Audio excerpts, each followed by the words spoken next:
Welcome to Forgive My Foul Mouth Friday, another Lotek health talk. Let ourselves translate expert knowledge. And today is my 50th episode. It's our 50th episode together. I am so thankful. And it's a perfect day for me. I hope everyone. Alright, I'll cut the shit. Listen, I'm flipping the fuck out. I will start this podcast with a little bit of fun. I've made a cough covering rating scale, which is kind of cool because with this whole virus freak out, I've been noticing how shitty people are at covering their coughs. Sometimes it's like a 1 or a 3, which is where your body naturally aims it down, like, but in the hand moves, but nowhere near the face. Like, That's right. I'm not even fake coughing anymore. You can't fake cough.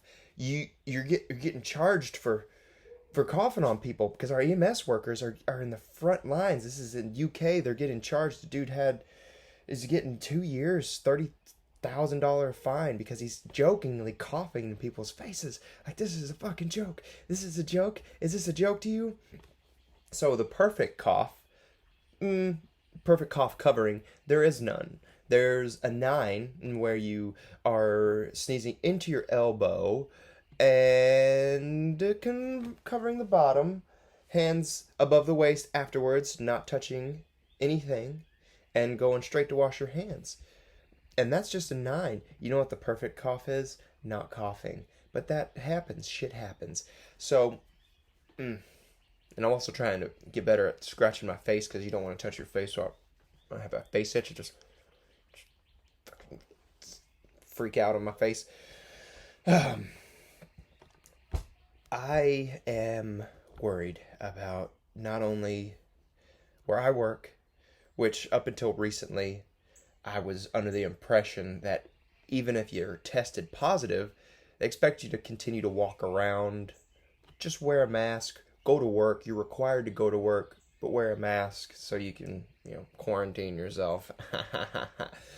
But the fucking problem is not that bad. Thank goodness. But there aren't enough tests. There's a shortage of not only the PPE to protect us from COVID positive patients, but there's not enough tests. So when we find somebody who was asymptomatic, was around a bunch of people with no mask on, tests positive, that doesn't indicate they need to be tested. So they're potential vectors walking around, and we're being encouraged in a little bit of a fucky way to commit terrorist acts. Because as I was saying, if you cough in someone's face, it can be considered terrorism. We're moving towards that because you're using biologic warfare to do harm and possibly hurt someone and incite panic, which conversely, there's some hospitals in this country, of course, that are telling their workers to not wear masks. They fucking wear masks all flu season forever, since always. But now, during this, we don't want you wearing a mask because you're scaring people. You're scaring our customers. What? There are deaths now, today, in New York, from healthcare workers going in like a soldier with a toy gun to a war to do what? To die for no reason? To intubate someone who doesn't have access to a ventilator? We're not prepared. We're not supported. And if we want to do the right thing, if we want to show these healthcare workers that we're actually essential and not expendable, then we're going to make some steps now.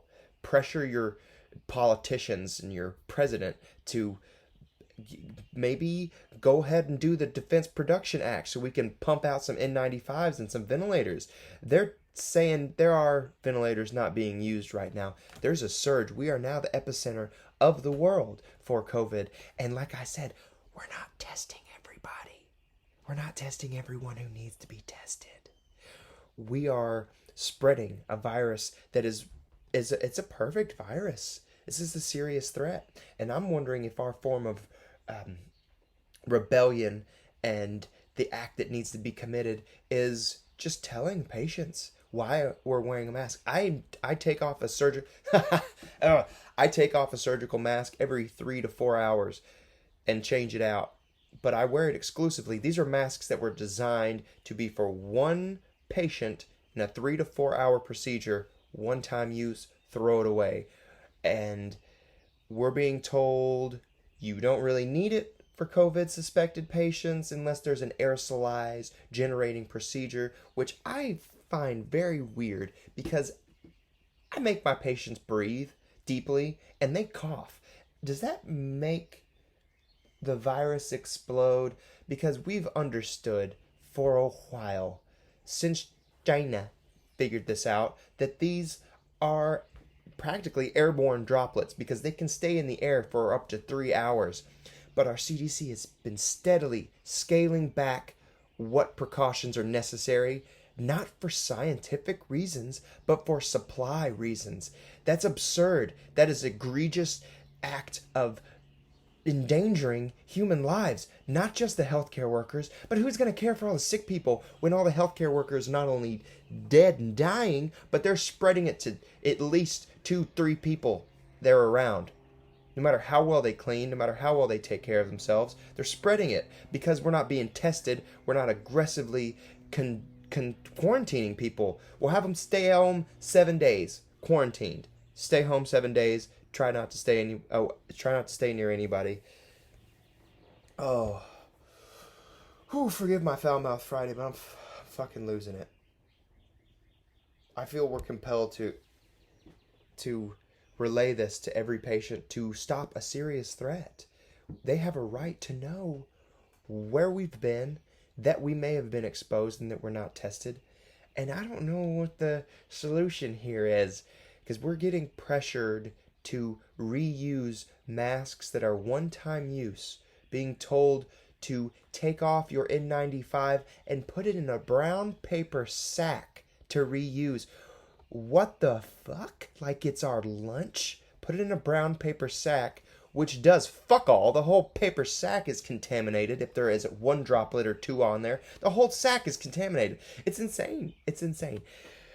And this lack of testing makes us threats to everyone we work with, and we vowed to heal them, not make ourselves threats. So I'm going to ask you, are we essential or are we expendable? Is it health care? Do we care? Push hard, speak loudly. This is something we've known is going to happen forever. This is the cytokine shitstorm we've been sweeping under the rug for as long as I've been a nurse and longer. 4 years plus. We've been pretending that prioritizing and being innovative means anything more than shorting care and finding solutions with lack of equipment. And now it's costing countless lives. Take this seriously. Please reach out to your representative. Please speak loudly. Talk to other people online right now, because we really don't want you going out in public. Social distancing is important. So don't go yelling in anybody's face.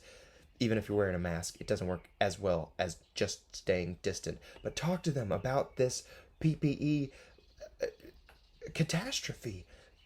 Personal protective equipment is meant to be used as a manufacturer has created it. We're reusing things and putting them in paper sacks like it's playtime and lunch. I don't fucking get it. Anyways, thank you all for listening.